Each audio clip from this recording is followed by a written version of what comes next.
naftu inay cumri go'an leedahay waqtigeedana aysan dhaafaynin quraanka iyo sunnada tilmaamay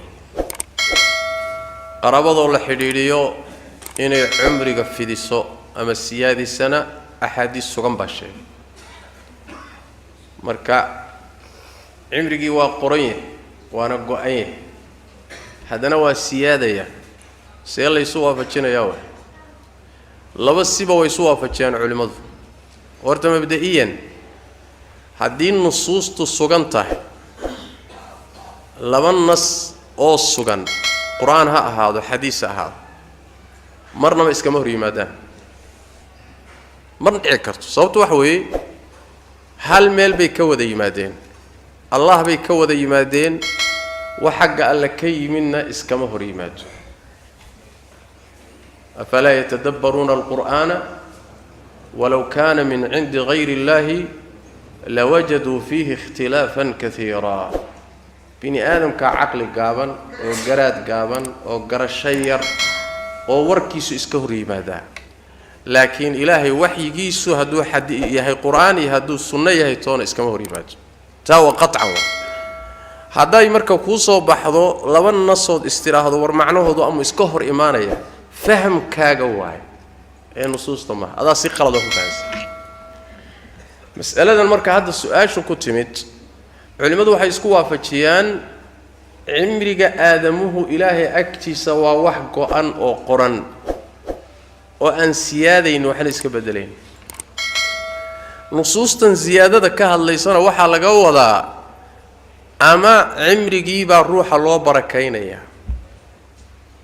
oo xaqii tayada ma xaqii tirada kama siyaadayo laakiin wuxuu ka siyaadayaa dhanka tayada cimrigii baa lagu tayaynaya maxaa laga wadaa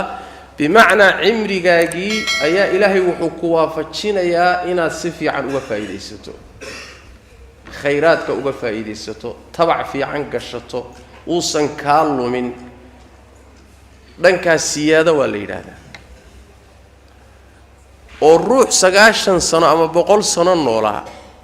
100 sanana aan waxba uga faa'iideysanin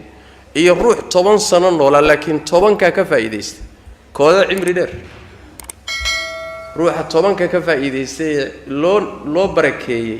barakadaas laga wadaa cimrigu waa siyaadaya oo qaraabo xidhiidhinta waa ku siyaada cimriga loo barakaynayaa dhanka tayada ayay galaysaa siyaadadu ee dhanka tirada ma horta taas waa tafsiir culimada qaar kood ay maraan qaarna waxay isku waafajiyaan siyaadada cimriga waxa laga wadaa cimrigu laba cimri baa jira cimri waa go'an yahay oo lawxul mahfuudku ku qoran yahay cilmiga ilaahay buuna ku hormaray ka halka ku qoran isma bedelo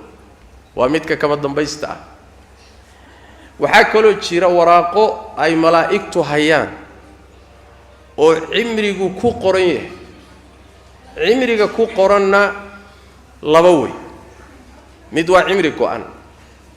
midina shardi baa la socdo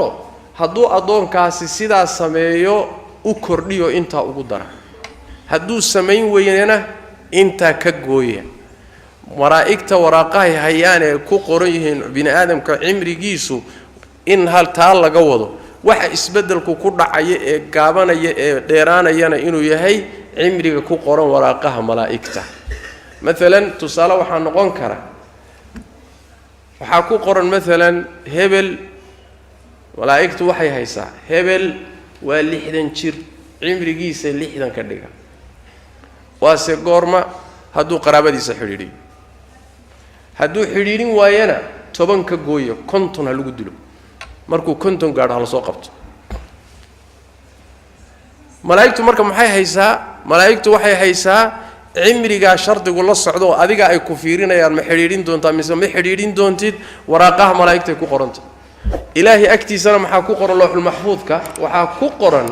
inaad xiriirin doonto oo uu 60 yahay iyo inaadan xiriirin doonin oo 50 yahay labada midka uu yahay oo rasmiga ilaahi agtiisa ku qoran isma bedelaya ka isaga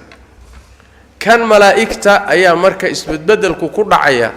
oo cimrigiisa la kordhinaya waa waraaqaha malaa'iktu hayso waxa ku qoran sidaan culimada qaar baa qabo aayadii bay u daliishanayaan likulli ajalin kitab